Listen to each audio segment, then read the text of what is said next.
Hey everybody, today we have this amazing episode. And if you are looking for natural ways to balance your hormone and boost your energy, this episode is for you. Today we're going to be talking about some of the symptoms and some of the ways for you to balance your hormones that you can identify if they apply to you, and also things that you can do at home to start alleviating some of the symptoms that you're already experiencing. I'm super excited for this episode. Come and join us.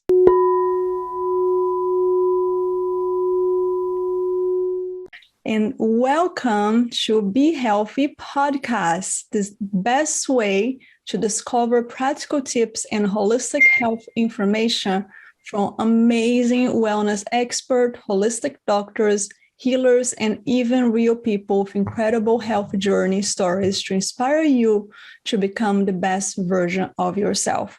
I am Anna Marino, a self-healing specialist, a best-selling author, and public speaker. I heal myself before, and I know you have the power to heal yourself too. And today we will talk with Dr. Deborah Matthew, the Happy Hormones Doctor. She is a best-selling author, international speaker, and educator. After suffering from years of fatigue and irritability, her quest to resolve her personal health led her to change everything about her practice of medicine. She has been featured on national podcasts, radio, and broadcast shows, including NBC, ABC, CBS, and Fox. Dr. Deb, thank you so much for joining us today. Oh, it's so great to be here. Thank you for having me. Yes, then tell a little bit more of your journey. I know you had your personal experience with the hormones, and I know there is a lot of women out there. They are questioning, do I have a hormone problem? Is that hormone? Is that not a hormone? Can you share with us a little bit about this introduction of like moving from doing the traditional medicine and having your own experience and shifting to this beautiful approach that you have right now? Yeah. Well, I started off as just a regular doctor like all the other doctors out there, but I didn't feel good. Like I was tired all the time. My favorite hobby was napping, and I was cold all the time. I used to take a sweater everywhere with me, even in North Carolina in the summer, because the air-conditioned movie theaters and restaurants, I would just shiver and freeze. And the refrigerated sections of the grocery stores were the worst. And that was before, now like at Sam's Club and Costco, they have those rooms with the big refrigerator and you have to run in and grab your blueberries. I would have never made it out alive. I would have perished from hypothermia. You would have had to step over my frozen body on the way to get your spinach. So I was cold, I was tired, I was struggling with my weight, but I didn't understand what was going on. And what got worse is my mood changed. I became anxious and I was having panic attacks in the middle of the night for no reason. Nothing was going on for me to be nervous about. I was so irritable and I just flew off the handle at my kids over the littlest things.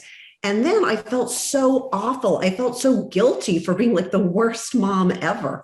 And it was my poor husband who had to bear the brunt of my Wicked Witch of the West impersonation. And I'm so grateful that he's a patient man, but I mean, it was really tough. And like I said, I really didn't understand what was happening to me because nothing in my medical training really explained what was going on.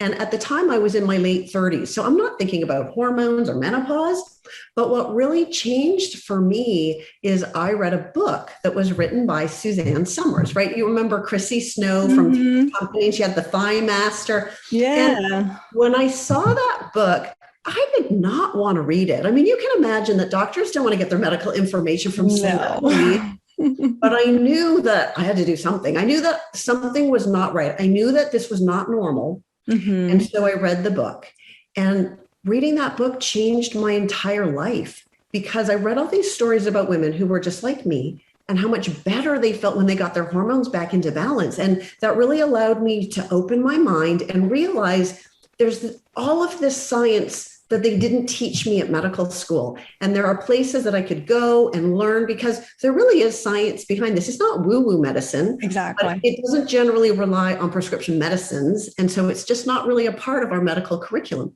And so the more I learned, the more I was able to get my hormones back in balance. I got my life back. My kids got their mom back. My husband got his wife back. But I just couldn't go back to practicing medicine the old way, which is mostly just writing a prescription, right? Whatever symptom you've got, we got a pill for that. We got antidepressants and sleeping pills and, pills if you're constipated. But a lot of the time, those pills are just kind of putting a Band-Aid on your symptoms. They're not really making you well. And there's so much more available out there. So now for the last 14 years, I've helped thousands of men and women get their hormones back in balance so that they can have their energy back and their mood back and really live life to the fullest. And I really believe that we all deserve to love the way we feel. Oh, I love it, love it, love it, love it. I love your story. And it's so empowered to hear there is so much more options out there. I see a lot of clients that they walk into my office and say, do you know what, Donna? I'm just going to have to live like this. I am miserable. I hate the way I feel. And I'm just going to live like that. And just breaks my heart because that's one of the reasons I actually create this podcast, because I wanted for people to know there is so many other options. And the hormones is a big part of that, but it's not necessarily in the mainstream. It's not necessarily everybody talking about it. They're making that topic more popular for the people they do need that kind of help, being able to have access to that. It's so, so important. And thank you for sharing that. And for the people that are listeners, I don't know if you catch some of the symptoms there, but Dr. Debbie was saying about feeling cold all the time, feeling tired all the time. I have a lot of patients that by the time they come to me, they say, oh, I'm taking like 8 hours nap. And I was like, that's a whole day. And there are things that we can do to improve ourselves and get out of that cycle of just feeling like you want to sleep all day. That is not normal. And some of the things that I love the Witch of the West. That's a really good reference. I can totally see some of my clients having that with their family. And that mood change that just doesn't make any sense. I don't even know why I'm irritated. I don't even know why I'm feeling this way. And the challenge of the weight, I'm doing everything that I can, but I can't lose the weight, or I can't. Frustrating, isn't it? Right. Then is there any other symptoms that you feel like it's very common for, especially for the female population, that they can be starting to associate with some of the things they're having right now? Yeah. Another really common one that we hear is brain fog. Like your brain, you just can't think straight. You're forgetting why you walked in the room and where you left your car keys, and you can't think of that word you want or that person's name. That's a really common one that I hear women complain about. Another really common one is just really losing interest in sex. Like just you don't really care. You're just not really interested. And that can cause a lot of problems with relationships. If you have a partner who doesn't really, who would like you to be more interested. So that's another really big one. Sometimes sex hurts. I mean, it can be, there's vaginal dryness. It can be painful, and that causes a lot of problems. And it's so unnecessary because these things are so fixable. Another really common thing is digestive symptoms like bloating and gas, and like it almost doesn't really matter what you eat. You just feel yucky all the time. Another really fixable symptom, but you just have to know what it is, and it's not a deficiency of Pepsid or Tums or those kinds of things don't really fix the problem. Absolutely. But yeah, and then of course there's the kinds of things that we more commonly think of as hormonal issues. So menstrual changes, having periods they get heavier, or PMS that gets worse. Like if you have a little bit of irritability or bloating for maybe a day before your period, you'll probably be able to get through that. But if it starts to happen for 3 days, for 7 days, for 2 weeks before your period, it's miserable. So menstrual changes are another common one. And anything that changes before your period. So night sweats are common. And if a lot of women don't make the connection, but they tend to be worse leading into a period, or the more anxiety and irritability that gets worse before a period. And hot flashes. Now, a lot of women associate hot flashes with menopause, which is true. And the average age of menopause is about 50, but those night sweats happen way earlier. And so if you get hot at night, covers off, covers on, you're waking up in sweats, that's definitely a sign of a hormone issue. Beautiful. Thank you for clarifying that, because I think a lot of people can start to pick some of those. I have this one, I have this one, I have this one. Okay, hold on a second. There's a lot of here that fit in. And if that's you, that you're listening to that, you definitely need to keep an eye on it, because it maybe needs some help, like someone like Dr. Deborah to help you to solve all those problems, because we don't need to live like that. They are all the way. Then when you think about the idea of, okay, I have some of the symptoms, but I don't have all the symptoms. And I hear a lot from my patients, the idea of like, you know what, it's not that bad. I can tolerate. What drives me absolutely crazy, because we don't have to tolerate being unhealthy. We can feel better. We deserve to feel better. Then when you starting to look at some of the symptoms, like how would you describe to someone that's listening right now, like when is the fine line where I think I can deal myself, I think I can search on Google and find some supplements or find something that my neighbor did, versus that moment that when you say, okay, I really need to find help, I really need to find a professional to help me to solve that problem?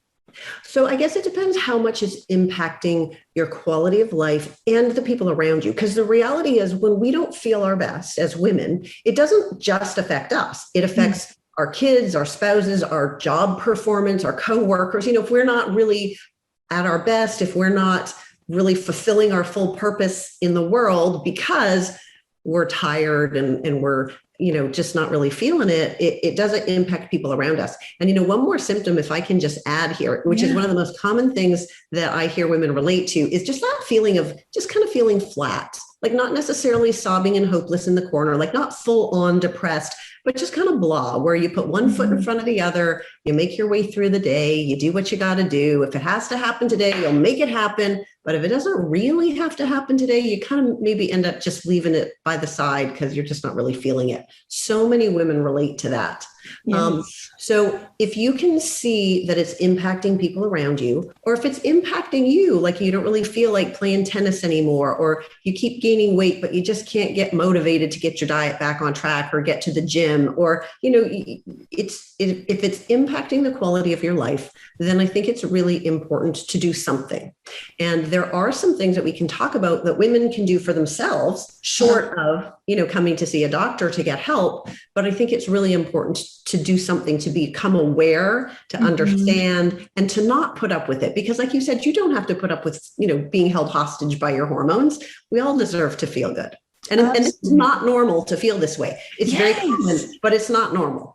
Oh, thank you so much for saying that, because I say that all the time. There is a big difference between common and normal. It's common. I have tons of patients with digestive problems. They come and they're like, okay, I've been living like that for 10 years. So what? And some people don't even mention some of the symptoms because they're so used to it. And I always tell people, it's not because everybody else have that it's okay. It's not normal to feel unhealthy or having digestive problems or not sleeping well or not having motivation for having a proper life or feel fulfilled. I love that. Can we bring, before we get to the tips, I know that the listeners are really waiting for the tips they can do at home, but before we get there, can we bring the topic of stress? Because I hear a lot of, and that's a lot of the clients that I work with, where they come and we work on the emotional component, the motivation component. And I always tell them, when they home, the stress they're living with 24/7, it's going to impact your health no matter what we do in the office. Then we can give the best supplement, but if their mindset, their way of living is stress 24/7, the fight and flight sympathetic response all day, it's affecting the body a lot. I would love to hear from you, your take from the hormones and stress. Yes. Stress is a huge cause of hormone problems for women. And the reason is, when we're stressed, how our body responds is by releasing cortisol, which is our main stress hormone, and it helps us cope with stress. So in the short term, that's good.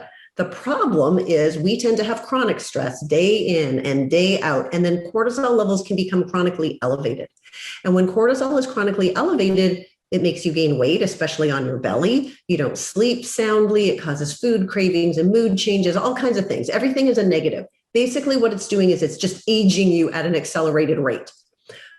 What's even worse, though, is over time, your body can't keep up that cortisol. And so the cortisol sometimes starts to drop inappropriately. So now you don't have enough cortisol to help you cope with stress. And that's when we start to feel just sort of exhausted all the time. And even if you get a good night's sleep, you never feel quite refreshed in the morning. And every little thing feels just so overwhelming. And, just getting the groceries home and unpacked and into the fridge and getting food on the tables, it's all you can deal with. So stress makes cortisol go up. And cortisol is a regulating hormone. It regulates all your other hormones. So for women who are, say, in their 20s and they're going through lots of stress, they can end up having menstrual problems and more PMS. And if we can help with stress, it makes it get better. For women who are starting to go through perimenopause, that's the time leading into menopause, or women who are going through menopause, when we have cortisol problems, it interferes with our other hormones. And then we just have a bumpier ride going through menopause, like more hot flashes, for example. Cortisol interferes with thyroid function. So your thyroid gland, which sits right here, it might be fine and it might be making the exact right amount of thyroid hormones. But when you have a cortisol problem, your body can't use the thyroid hormones. So you feel hypothyroid. You've got all the symptoms like being cold and constipated and tired and all the rest of it, but your lab test looks okay. This was part of my problem. I already knew I was hypothyroid back in the day. I'd been on Synthroid, which is the standard medicine, for 10 years, but it wasn't working for me. It was making my lab test look normal, but it wasn't making me feel normal. And that's all we're taught at medical school is give you the pill until your lab test is normal, and then we're done. And if you're still tired, then you must be lazy. Or if you don't feel good, you probably need an antidepressant. But there's so much more out there. So stress can be a big component there. Stress causes problems with insulin, which is the one that regulates your blood sugar. So now you get these blood sugar ups and downs, and that doesn't feel good, and that makes you gain more weight. So stress is a huge cause of hormone problems in women. And I got lots of tips for what we can do about it, but it's really important to recognize it, first of all, and to understand too, that it's not just the emotional stresses that you know about. You're busy, there's a pandemic, you got your kids, like those stresses, we know that they're happening, but it's also things like hormone imbalances are a stress on your body, or vitamin deficiencies, or breathing in toxins in the air that you don't even know about. All those physical things are stresses on your body too. And your body responds by trying to pump out more cortisol. And then cortisol just knocks the other hormones out of whack and you don't feel it. Oh, thank you for saying that, because I love it. I've been saying that for so long. It's like some people come and they're feeling burnout. And they use a lot of, and I just feel burnout. And then we talk about when we're doing, especially when I have patients for visceral manipulation, what's a specific massage that we do to empower the organs to function better, because if the organs are functioning better, they're going to regulate the hormone better. And I talk about that all the time. Sometimes people come with like, oh, my thyroid numbers, or I'm having those symptoms. And I say, hold on a second, let's work on the gut. Let's work on the kidney, because they are all related. And like you say, cortisol is such a queen of all the hormones, because when cortisol is off, everything get affected. Then it's very important for us to learn techniques that we can learn how to manage stress, because stress is not going anywhere. That's right. We live in this society that it's stressful, but we don't have to feel stress.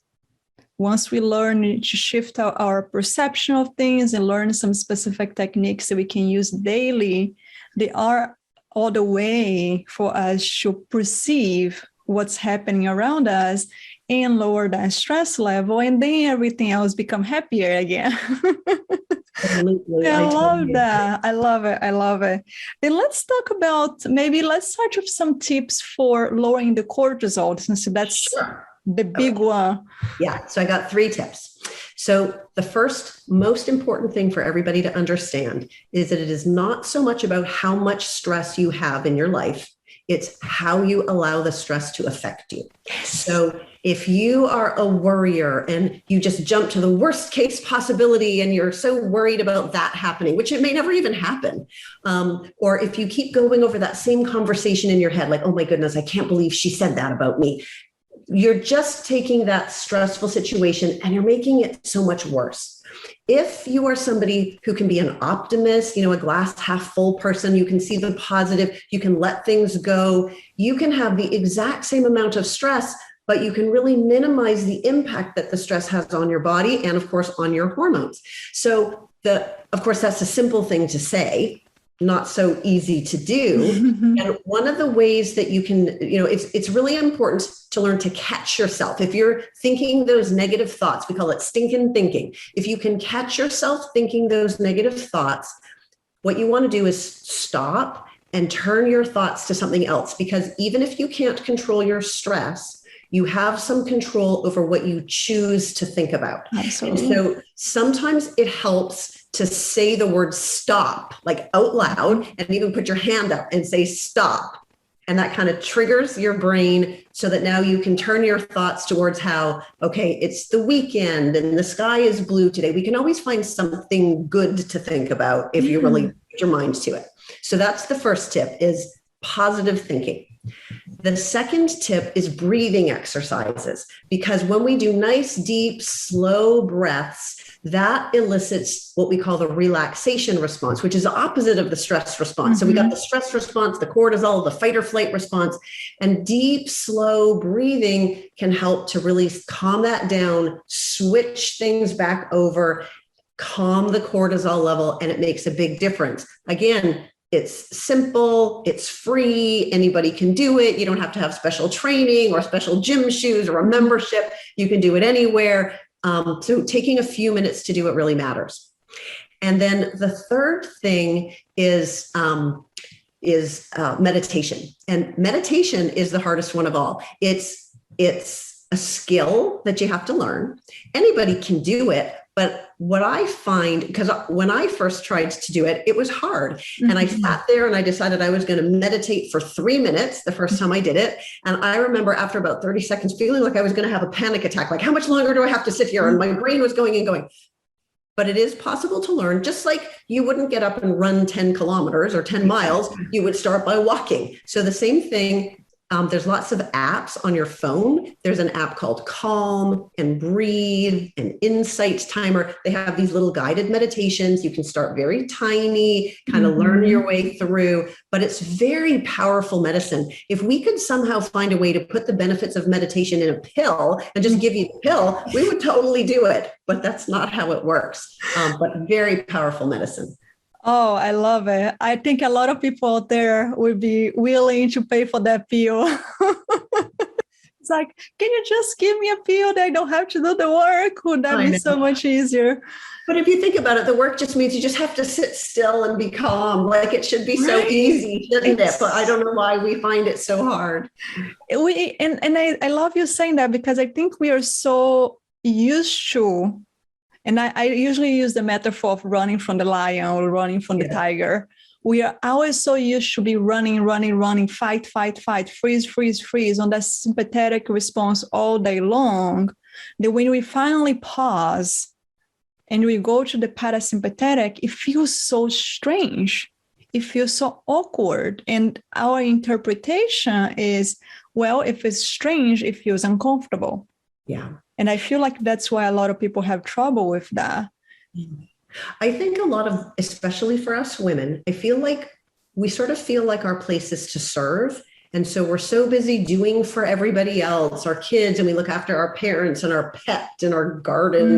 We're so busy looking after everybody else that when we sit and take some time to look after ourselves, we kind of feel guilty. We really feel like we ought to be folding the laundry or unloading the dishwasher. And there's so much stuff on our list.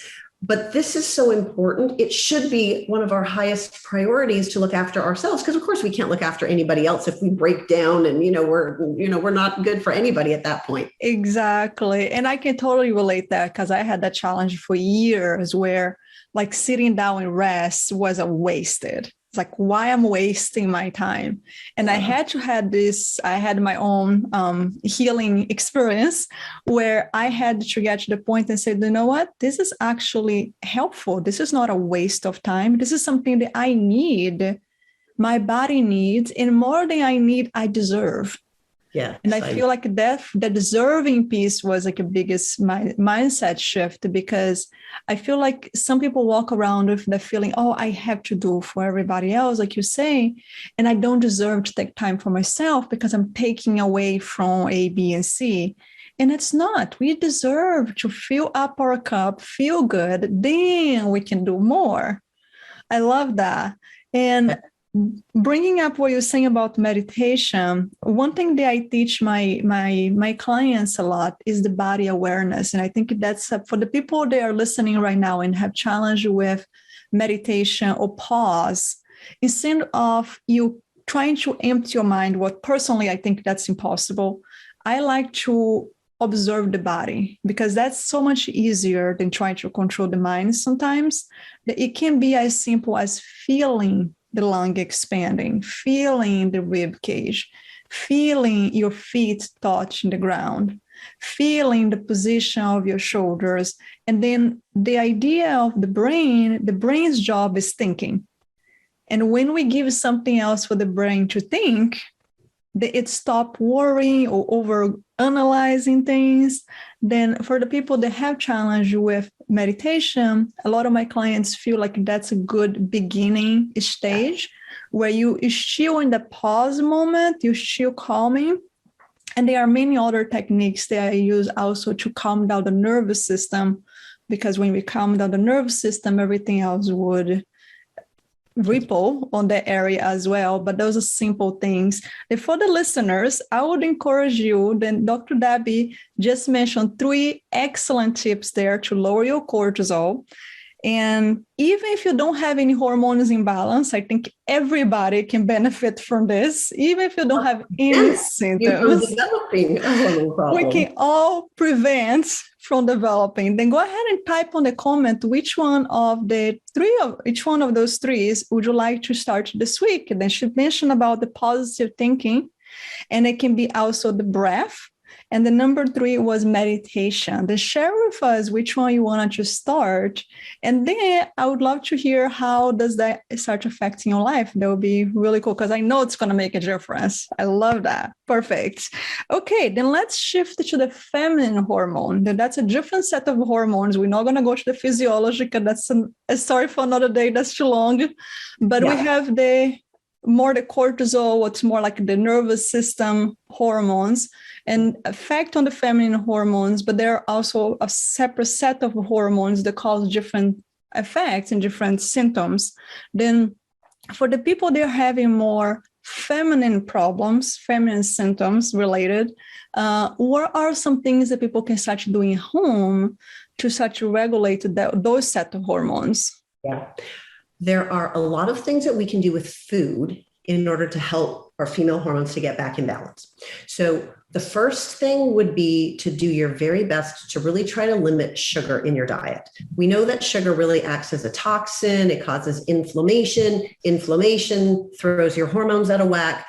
Everybody will feel better if we get hormones or sugar out of their diet. Even if they didn't start with a hormone problem, we'll all feel better. But a lot of women notice, like if they have night sweats and, they're not feeling good, when they get the sugar out of their diet, they just feel so much better. So that's a really important first place to start. Another really important thing to do is to change the kinds of fats and oils in your diet. So you want an oil change. The ones that are the good fats, things like omega-3s, like in fish and in walnuts and in flax, we want those. We want the healthy monounsaturated fats. That's things like avocados and nuts. These are the kinds of fats that are very anti-inflammatory. They're very important for proper hormone balance. We want you to get these in your diet. Of course, the opposite stuff, which is things like deep fried foods, trans fats, margarine, like Crisco, like shortening, and the regular vegetable oils at the grocery store. So, when you go to the grocery store and they have corn oil and, all those kind of the So standard bad. ones, they're very inflammatory. We don't want those ones. We want the anti-inflammatory ones. So this is a place where it's better to put just a little bit of extra grocery dollars toward the healthy oil instead of buying the really inexpensive inflammatory oils. Makes a big difference for your hormones. Yes. A third one is to try to get more cruciferous vegetables in your diet.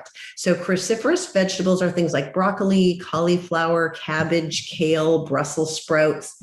And of course, these are green vegetables for the most part. They've got lots of vitamins and minerals. They've got lots of fiber, but specifically, they have nutrients in them called sulforaphanes that help us to metabolize our estrogen in a healthier way. So whether you are perimenopausal and you're having, menstrual problems and heavier periods and PMS, or whether you're going through menopause and your periods are stopping and you're having hot flashes, it doesn't matter. Either way, they really help to make a big difference. So what we would recommend is at least one serving of a cruciferous vegetable every day.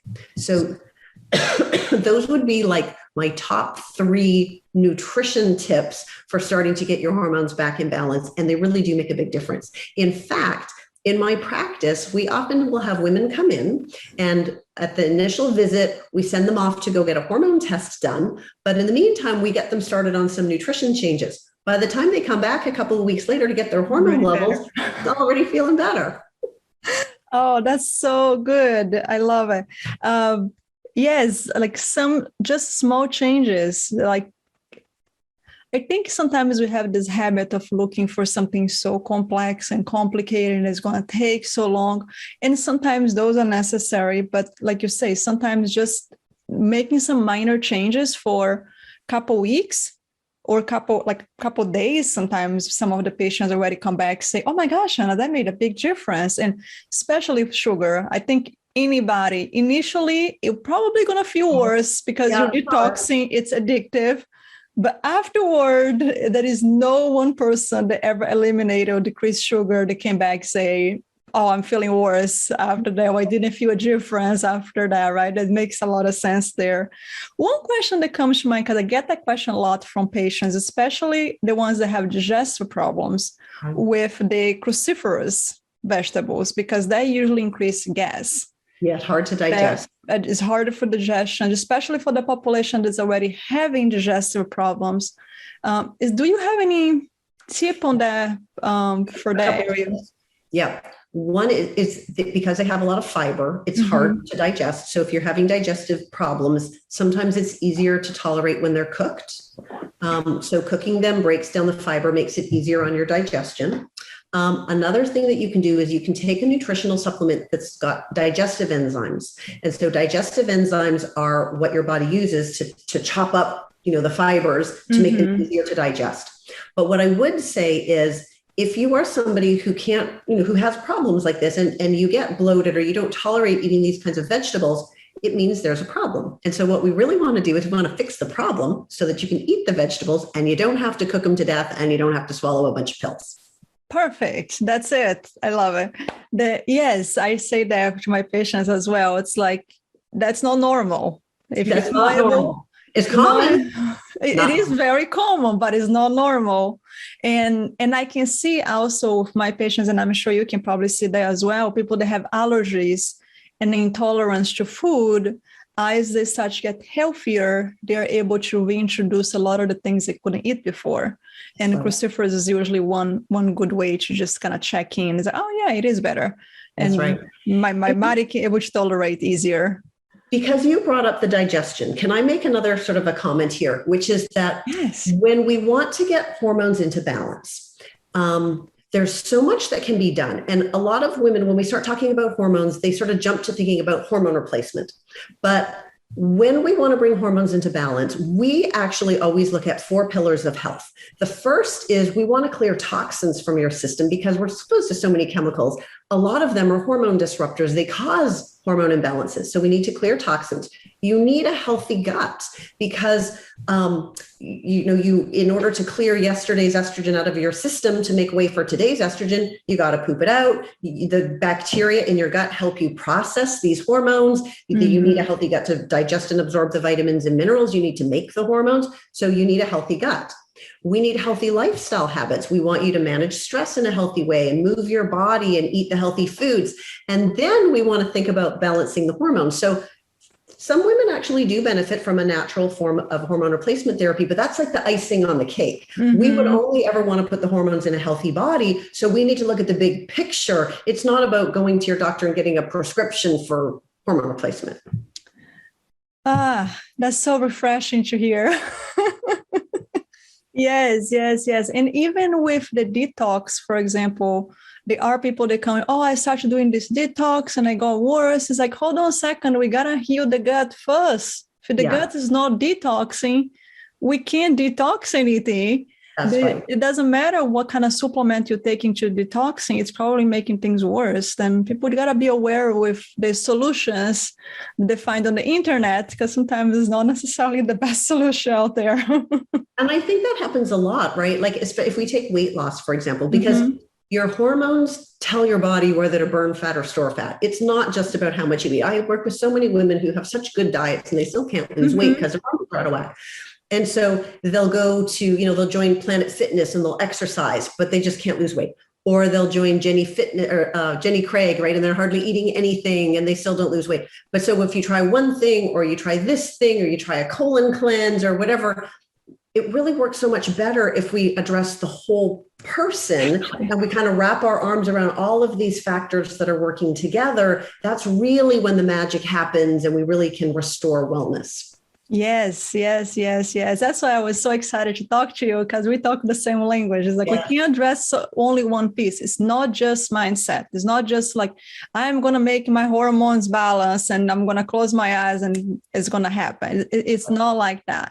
It's not just exercise. It's not just, it's a combination. And I love the description of the 4 pillars. That's such a good way to describe. So important. Very, very cool. Oh, there's so much juicy information here. Then when you think about, then we say a lot of tips today. We mentioned some feminine hormones tip. We mentioned about some cortisol management tips, some mindfulness, some pillars for health. When you think about 3 tips that you wish all your patients knew, is there anything else that you would add to that long list that we already gave to the listeners? Yeah. Well, so one tip would be that women can have hormone imbalances at any age. It can start from teenagers. It can be in your 20s, your 30s, your 40s, your 50s, your 60s. They tend to be different issues depending on where you are in your life, but hormone imbalances can impact women at any age, and they impact so many different things. So it's not just like our menstrual cycles or, menopausal hot flashes. It's our memory, our weight, our sex life, our digestion, our skin health, our hair, so many different things. And that's why it's so important for them to be balanced. So that would be one, can affect women at any age and in many different ways. And then the second thing that I really wish everybody would know, and now you all know, is that stress is a huge cause of hormone imbalance in women. And even if you can't control the stress in your life, there is a lot that you can do to minimize the impact that the stress has on your body. And then the third thing that I wish everybody would really embrace is the idea that we all need to take control of our own health. We can't sit around and wait for our doctor to write a prescription to make us healthy, because that's not how it works. The pills mostly are putting a Band-Aid on the symptom. They're not really making you well. And I believe that living well is the best medicine. Yes, yes, yes, yes, yes. I love it. I love it. I love it. Oh, this is so juicy. So much good stuff. Okay, then Dr. Deb, do you have a gift that you would like to offer to our listeners today?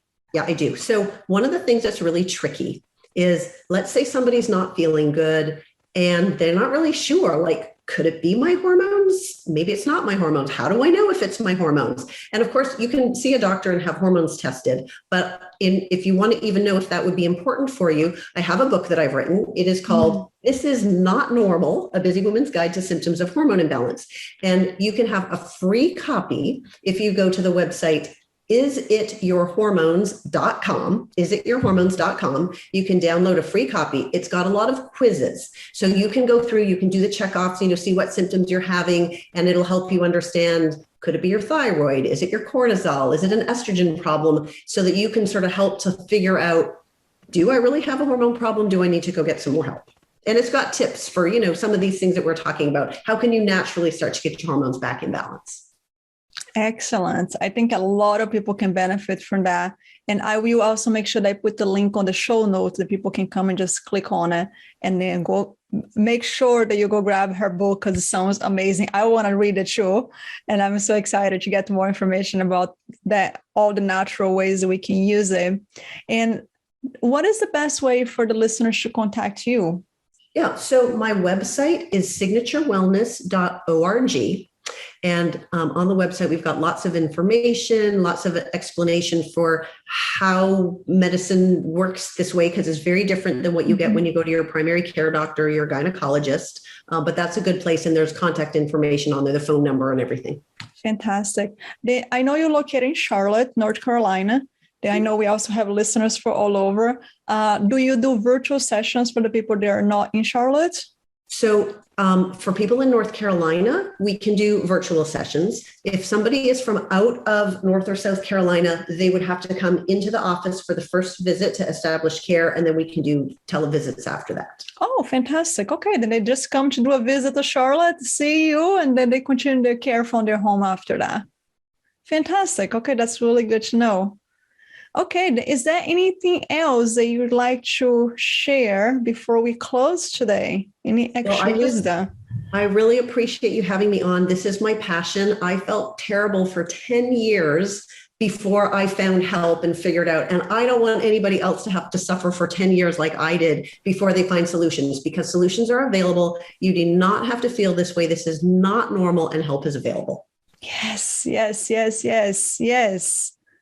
I wish we could put down the billboard and say, you don't deserve to feel miserable. Right. You deserve to love the way you feel. Exactly. Healthy is available. We can all improve our life. Thank you so much for listening to today's episode. And if you enjoy it, make sure you subscribe to our channel, leave us a review, and share our podcast with anyone that you know needs to improve their health. If you're watching this on YouTube, hit the notification bell so you can get notified whenever I upload a new episode. If you wanted to work with me and learn how to ignite your self-healing abilities so you can save time, money, and pain, join Be Healthy Academy. And that's it for today.